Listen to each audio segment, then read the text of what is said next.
स्वामी जी, अब हम थोड़ा इन प्रश्नों को ऐसे अशक्त लोगों के लिए लेते हैं जो बेचारे, जो अपंग है, आंखें नहीं है, सूरदास है, पैर जो है कटे हुए हैं, हाथ पांव नहीं है, सुनाई नहीं देता है, गूंगे, बहरे, अंधे, और दूसरा कहना चाहिए उम्र प्राप्त का मतलब 90-100 साल के हो गए, बिस्तर से उठने की उनका पांव ही काम नहीं करता है।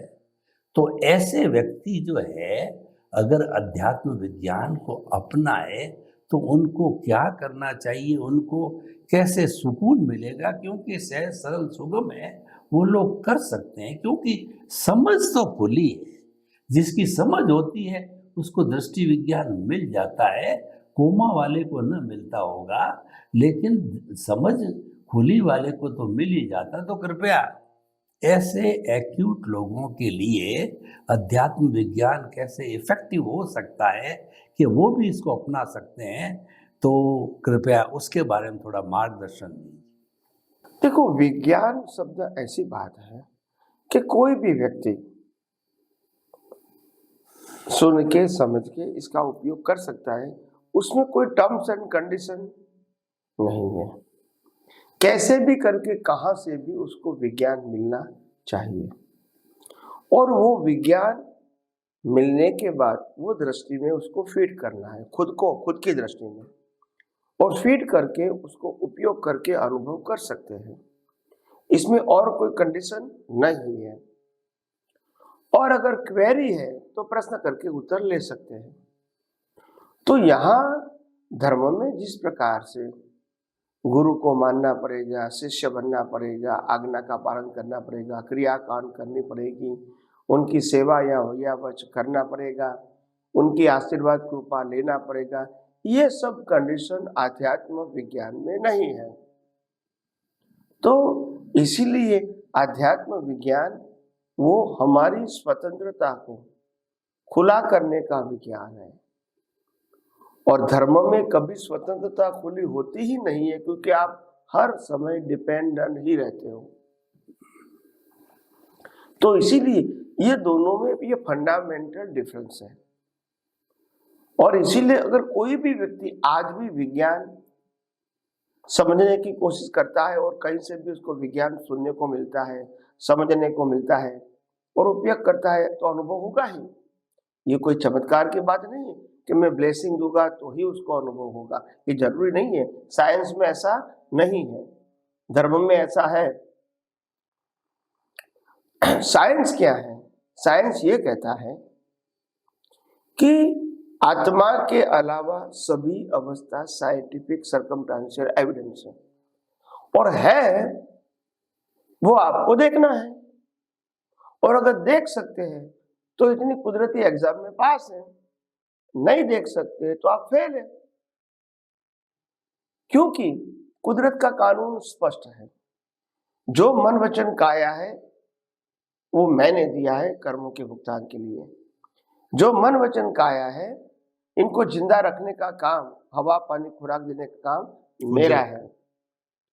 और कुदरत कहते हैं उसका श्वास बंद करने का काम भी मेरा है, और बाद में पंच महाभूत भी मेरे साथ ही विलीन हो जाएंगे। इसमें उनके पास कोई स्वतंत्रता नहीं। इसके अलावा जन्म होगा तो कहाँ होगा वो भी उनके पास फ्रीडम, माँ बाप कौन होगा, भाई बहन कौन होगा, घर धर्म कौन सा होगा, कुछ मालूम नहीं। अरे हमारा नाम क्या होगा वो भी हमको मालूम नहीं है। और जीवन में क्या क्या होने वाला है, अच्छे बुरे संजोग, वो भी हमको मालूम नहीं है। तो इसीलिए मैंने कहा कि जब सब कुदरती कानून के अधीन है और कुदरती रचना ही है, तो फिर इसके बारे में हमको और ज्यादा कोई सोचने की जरूरत नहीं है। तो इसीलिए कोई नई व्यक्ति भी अगर समझ सकती है विज्ञान, डायरेक्ट या इनडायरेक्ट, किताबों के माध्यम से, मीडिया के माध्यम से अगर सब सुन सकते हैं, समझ सकते हैं और उपयोग करके अनुभव कर सकते हैं, तो इसमें कोई बाधा नहीं है, कोई कंडीशन नहीं है। ये विज्ञान की विशेषता ये है कि विज्ञान किसी की मालिकी का नहीं है और न ही किसी का कंट्रोल है। विज्ञान स्वयंभू ही ये कुदरत का है और कुदरत का संचालन है। हम इसको कितना देख सकते हैं ये इम्पोर्टेंट है। मगर मैंने कहा ना कि ज्यादातर लोगों के पास मन वचन काया की क्रिया से ही पुरुषार्थ होगा, ये बात दृढ़ हो गई है और इसीलिए उसमें से बाहर निकलने में थोड़ा समय लगता है और कभी कभी 2, 4, 5, 10 अवतार भी निकल जाते हैं।